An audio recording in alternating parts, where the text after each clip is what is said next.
It's time to get inside the Giants Huddle. Let's go. On Giants.com. I like it. And the Giants mobile app. Boom, give me some juice. Part of the Giants Podcast Network. Let's roll. Welcome to another episode of the Giants Huddle Podcast, brought to you by Citizens, the official bank of the Giant. Once a Giant, always a Giant. Happy to welcome to the program Kurt Warner. We had him on our radio pregame show last year. We've had him here during training camp. We've had him on our show, and now we get him on Zoom here in preparation for the NFL draft. Kurt, thanks so much for being with us, and tell the folks what you're up to.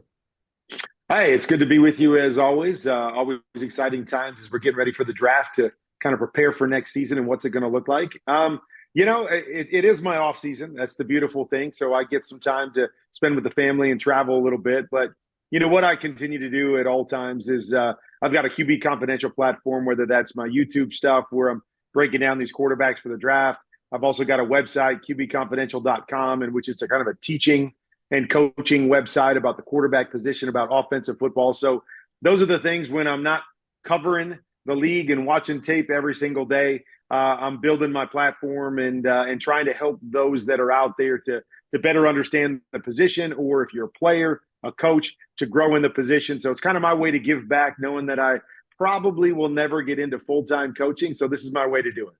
Yeah, and I think just your tweets you put out there, too, are very informative, Kurt, because I think they're very honest, too, to be frank. And I think it's great for people like me who are in the building and cover the game but never played it like you to kind of get a feel for what it's like to evaluate the quarterback position as a quarterback. Kurt, of course, you can find him at NFL Network. NFL Network will cover the draft. Make sure you tune into that. Go to NFL Plus, watch his little 3 to 4 minute breakdowns on a lot of the top quarterbacks. I did that this morning to prepare for this, Kurt. Really nice job on those. Let's start with the basics. When you sit down and you're ready to start evaluating college quarterbacks, what for you are the most important things you want to see from a quarterback that will predict success at the NFL level? Yeah. Well, let me first say it's a really hard evaluation because what you're really trying to find is things that are translatable, right? Things that they're doing in college that they're going to have to do in the NFL. And you want to try to find as many of those as you can. You know, what's so hard is that these college offenses are so different. You know, I still can't figure out why we haven't made the hashes universal at every level. And so the game is the same at every level, whether it's high school, college, or pro, because that changes the game. You know, when you've got these really wide hashes, the amount of space that it creates, making the game easier offensively for quarterbacks, finding more space. And so I don't know why we don't make it universal, which would help make it more translatable at the next level. But that's what I'm trying to do, is I'm trying to figure out what can translate. And that's across the board, although I will say I'm less focused on the athletic traits, simply because I wasn't athletic. And so it's hard for me to really say, like, a guy that's really athletic in college, it's hard for me to say, okay, will that athleticism translate to the NFL, or are they going to have to play completely different? So I don't look at that quite as much. That to me is just kind of a bonus. What I'm looking for is I'm trying to find moments within everybody's offense where they're doing things that I think they're going to do at the NFL level, running plays that they're going to run similarly to the NFL level, processing information, making certain throws. And then maybe the most important thing for me is technique-wise. I want to see a guy, what they are from a technique standpoint and how that carries them, or how they struggle with that at the college level, because it is a transition. And yes, those are things you can improve, but those are hard things to improve. When you've been doing something for a long, long time, and now all of a sudden you got to go and work at the nuances and the basics of technique and learn how to do that again, that's not something I really want to do at the NFL level. Although, Josh Allen, I think, is a great example of a guy that you have loose mechanics and has continued to tighten those up. And when he plays within the mechanics, he's really, really special. So it can be improved. It just takes time and effort to be able to do that. So those are kind of the basics of what I'm looking for when I'm breaking down each of these quarterbacks. Yeah, and I think that makes a lot of sense. And the problem is that, Kurt, if it's tough for you, given what college offenses are doing, it's impossible for me, right? Because I don't understand these plays to the same extent that you do, where you see the formation, you see what they're trying to do, you know where the quarterback's supposed to look.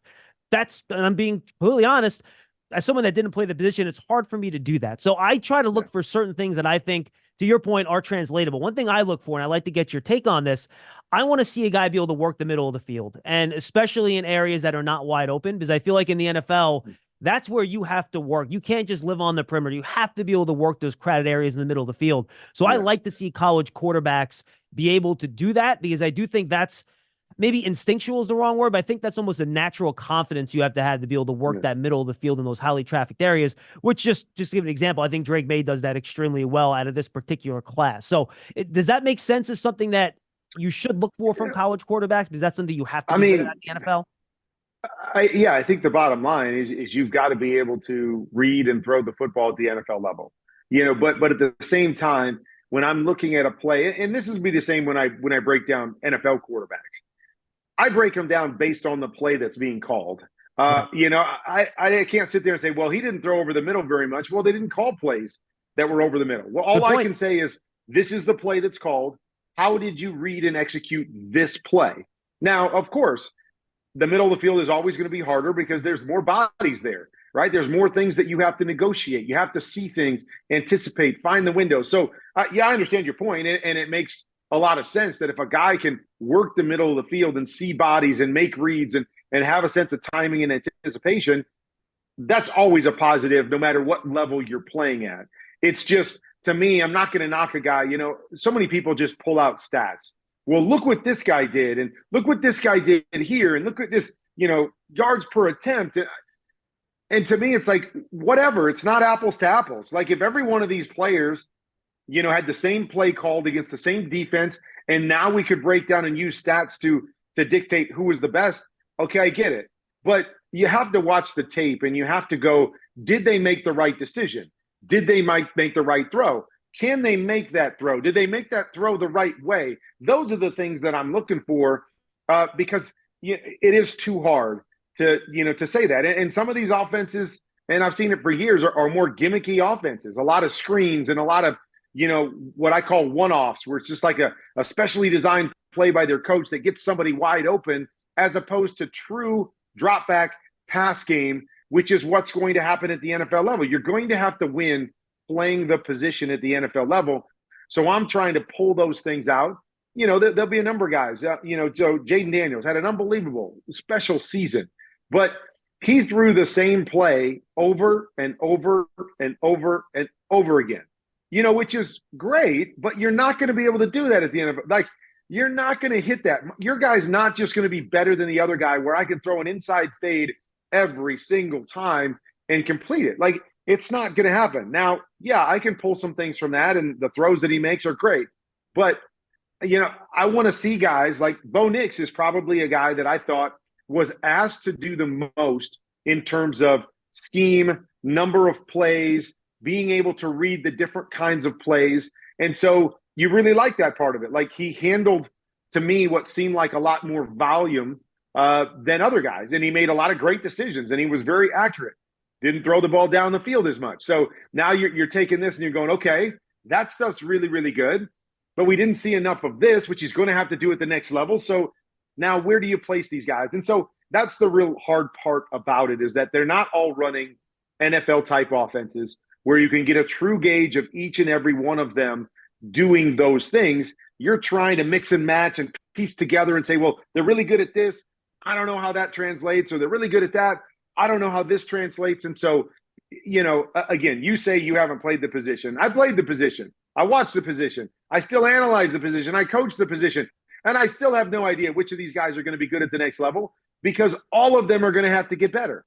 All of them are going to have to improve, or they're going to have to play just as well. Like Jaden Daniels, he's going to have to play just as well every year of his NFL career as he did last year. And it's like, okay, can he do that against better talent with a bigger playbook, with less time back there? And so, it's such an inexact science, because we're just simply taking what they did in college against inferior athletes, or maybe their team was better than the opponent and every week, and we're trying to project that forward.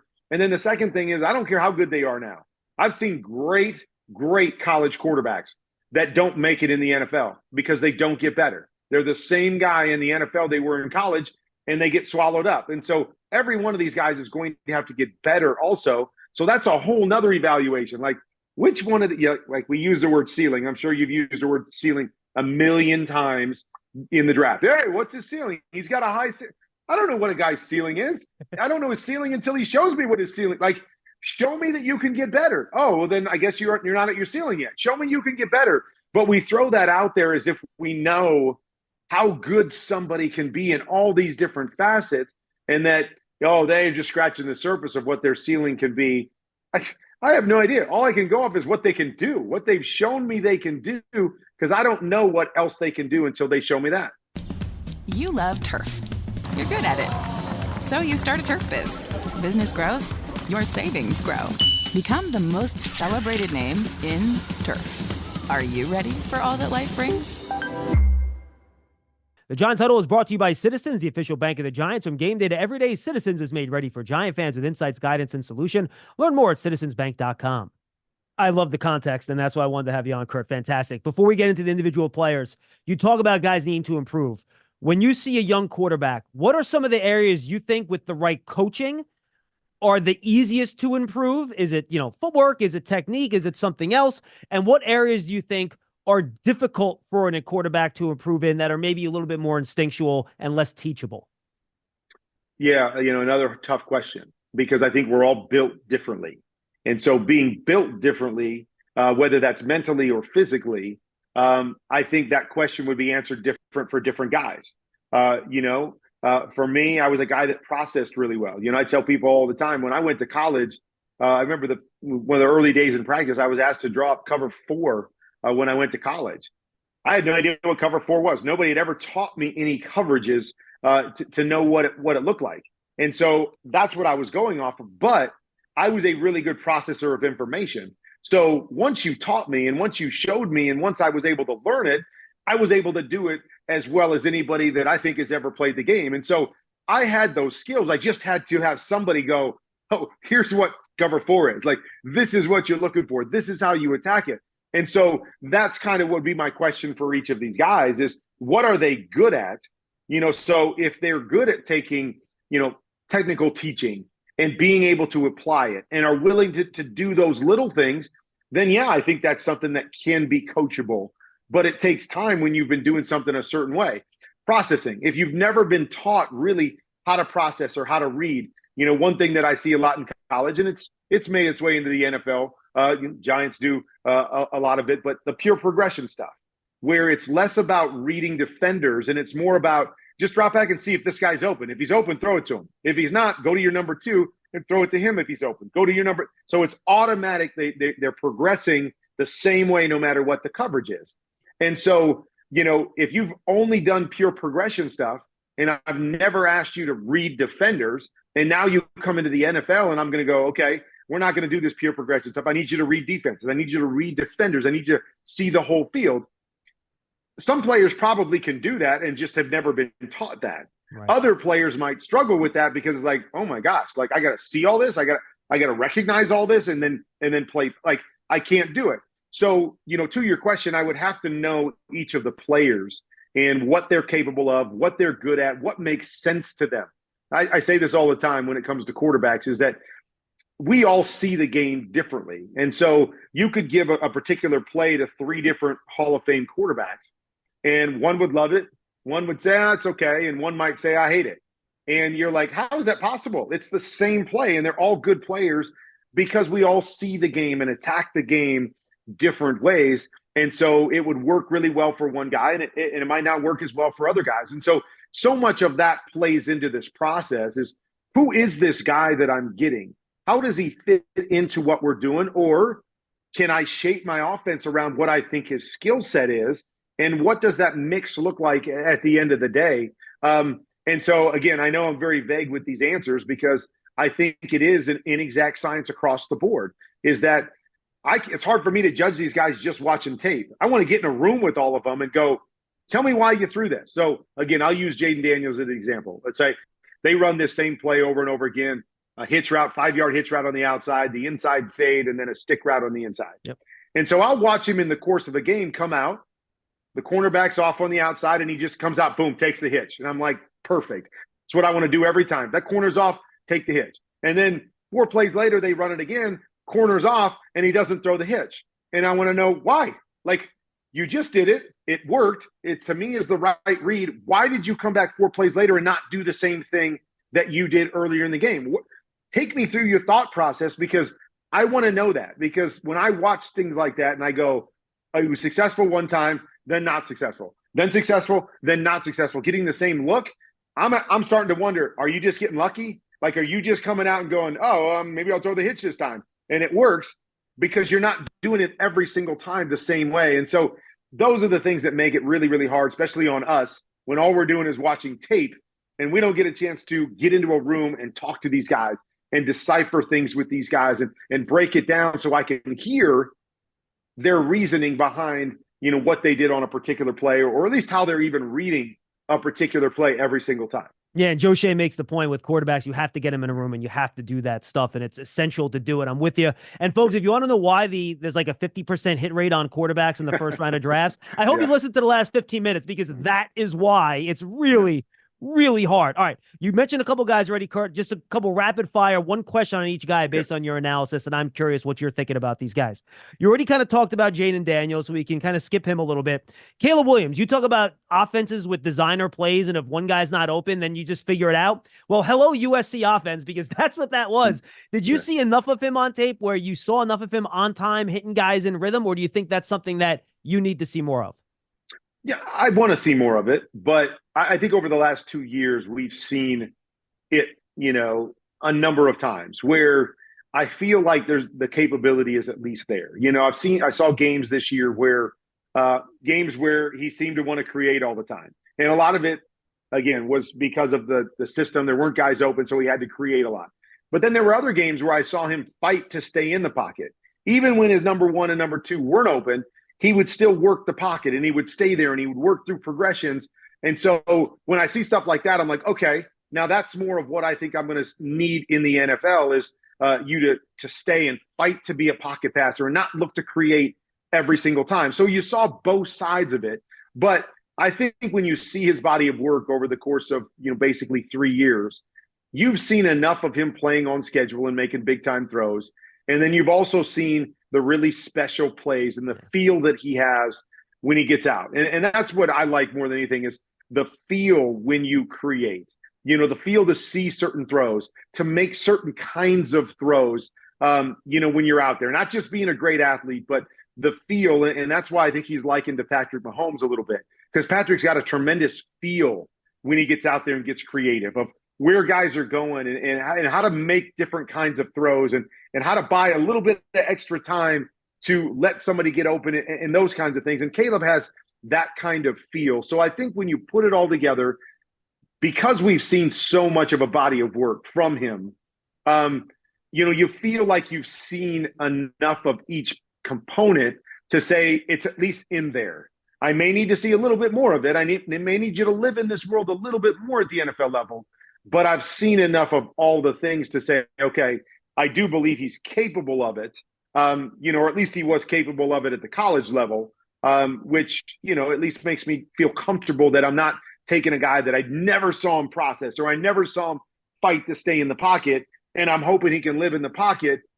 No, that's not what we saw from Caleb Williams. So I feel comfortable that, he's got a good array of things that we've seen on tape to at least say, okay, he's done that, he's done that, he's done that, he's done that. Now we've just got to teach him to get better at all of those things. Are you okay on time for 3 more players quick, Kurt? Yeah, I'm good. Perfect. All right, let's go to Drake Maye. You talked about it in your video on him, and I tried to do my work. I watched every drop back this year of Daniels, Maye, McCarthy, and who am I missing? Caleb Williams. So and Daniels. So all 4 of the top guys, I watched every drop back. And with Drake Maye, you talk about it. I call it scatter shot, right? Sometimes his passes just whoop, and they're gone. Yeah. You attributed that in your video on NFL Plus to mechanical things with his feet, right? Yeah. Do you think with enough coaching that can get cleaned up, in which case you should take the flashes and kind of like the highs a little bit more seriously, because you think some of that mechanical stuff can clean up some of the intermittent sloppiness and scatter shot inaccuracy, inconsistency type of stuff? Yeah, I want to say yes, that it can be cleaned up and it can get better. the one thing I do know, just kind of talking to some people that have been around him, is that that's been a bit of who he's been, since he got to college. Is that's part of his makeup, that nobody's really been able to break him of up to this point. And so that's something that concerns me a little bit. Like, if this is something that that's been there for a number of years, I would, and again, I don't know how much he's been coached not to do it, how much they've spent time on it. But if that's part of your MO and it's something that you struggle with and it leads to a lot of inconsistencies, I would love to think somebody would get better over the 3 years in college to try to improve that aspect of things. Or is it just part of his nature? And part of what you're going to have to deal with is that you're going to miss some layups and you're going to have some inconsistencies because the technique is going to get away from him and he's going to be more of kind of a free-flowing, athletic quarterback. That concerns me a little bit. And so, that's the part that, and there was a couple things, that there was just a lack of technique at times, just with his feet in the right spot. And there was a lot of bouncing. I'm not a fan of the bouncing. There's a lot of guys in the NFL that bounce. And what I mean by that is they get back in the pocket and they just start bouncing up and down kind of on their toes or with a tight base. And then they've got to drop back down and get into their throwing position and throw it. And so it affects timing and it affects the ability to anticipate and get the ball out on time as soon as that window opens up. And so, yeah, those are things that really concern me because I saw a lot of it this last year and a lot of plays that I'm like, gosh, you just can't miss that. Like, and you can't miss it that bad, or you got to be on time. You got to be ready down in the red zone with your feet, or you're going to be late. And you're not going to be able to play catch up, even though he's extremely talented physically. And so, I just saw so much of it that it concerned me. There was footwork issues with a lot of these guys at different times. And so that's a part of playing the position. Patrick Mahomes, I can look at him every week and go, that was his footwork. His footwork got away from him. But, he makes up for it because he's got some special gifts that he can use to throw the football. So that's kind of my concern with Drake Maye, is that I've just seen it a lot. And I know that it's been there for a while that, as you bring him to the NFL, you say, okay, will he break that habit? Or how long will it take for him to break that habit and get more consistent with his throws? Because, obviously, like you said, you see a lot of the good stuff. I mean, there's going to be moments with all these guys. I mean, it's the reason we're talking about them, that they have great moments and great games. But I want great consistency. I want guys that when they're making a throw, make the throw every time. When they're making a read, they make the read every time. So that's what I'm looking for. And I just didn't see enough of that with Drake Maye, where I can feel fully comfortable that, hey, if I take him, I can fix those issues, and then I'll couple it with the athletic ability, and we'll be off and running. You're ready for a change. Payday comes early with Citizens, so go to that retreat. New you moves to the country. Now you're raising goats and launching a lifestyle brand. Are you ready for all that life brings? Giants fans love a winner. It's why they love Citizens, named a 2022 Best Bank in the U.S. by The Banker as the official bank of the Giants and sponsor of the Huddle. Citizens is made ready for fans of Big Blue. Learn more at citizensbank.com.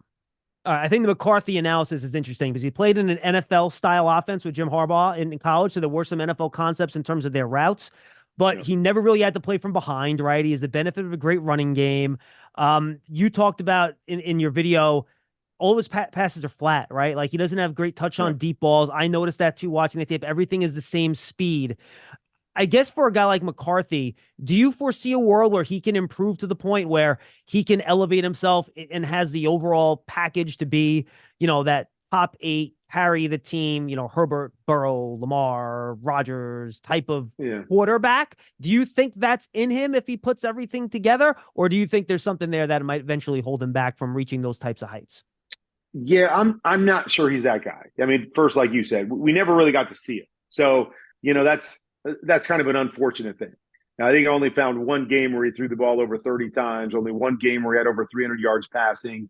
And you're right, he didn't have to. And so, it's a different world when you get to third and medium and, USC is in a dogfight every week. So we got to go for it. We got to try to get the third medium. In Michigan, we can hand the ball off, or we can throw a screen and we can punt because we got a great defense and we don't have to push the envelope. And so there's so many different ways in which you can look at it.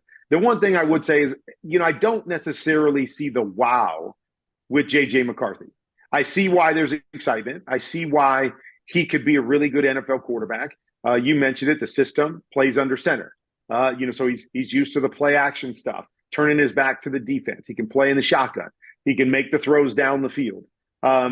Played in a more pro style in terms of some of the concepts that they ran than some of these other guys. So he's been asked to make some of those throws. So I understand why you're excited, about him being a starter in the league. I just don't know. I haven't seen the wow factor that makes me say, okay, he can take it to another level, which doesn't mean he's going to be a bad quarterback. I mean, could he be a Jared Goff? Of course. Could he be, Kirk Cousins. maybe a Kirk Cousins type, although I look at Kirk in a little higher regard in terms of some of the throws that he makes than a lot of guys in the league, even though there's some deficiencies there. Just the way he throws the football is really good. But yes, kind of in that mode a little bit more, than some other guys in the league that kind of take over and carry a team with their right arm. And so like him, I don't know if I see the star power, but again, we weren't asked, he wasn't asked to do that. We didn't get the chance to see that because